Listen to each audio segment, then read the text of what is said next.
மீடியாவை எதுக்கு சந்திக்கணும்? இப்போ உங்களை சந்தித்த மிஸ்டர் எம்கே ஸ்டாலினை ஜெயிக்க வச்சுட்டீங்களா மக்கள்?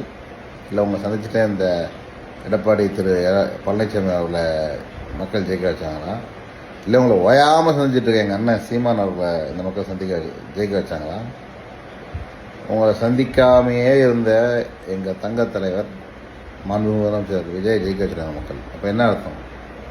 மீடியாவை சந்திக்காத மக்கள் தான் எங்களுக்கு சிஎம்ஆகவும் மக்கள் முடிவு பண்ணிட்டாங்க. மக்கள் முடிவுக்கு எதிராக எப்படி ஒரு தலைவன் செயல்பட முடியும்? உங்களை எப்படி சந்திக்க முடியும்? மக்களே சந்திக்கக்கூடாதுன்னு சொல்கிறாங்க அவங்கள. நீங்கள் மீடியா சந்திக்காமல் இருந்தால் தான் சிஎம் அப்படின்னு தெளிவாக சொல்கிறாங்க, அழகாக காமிச்சிட்டாங்க. உங்களை எதுக்கு சந்திக்கணும்? நாங்கள் வேணால் நாங்கள் 8 கோடி பேர் நாங்கள் டைரெக்டாக பேசிட்டு போயிடுறோம். என்ன பெரிய விஷயம்?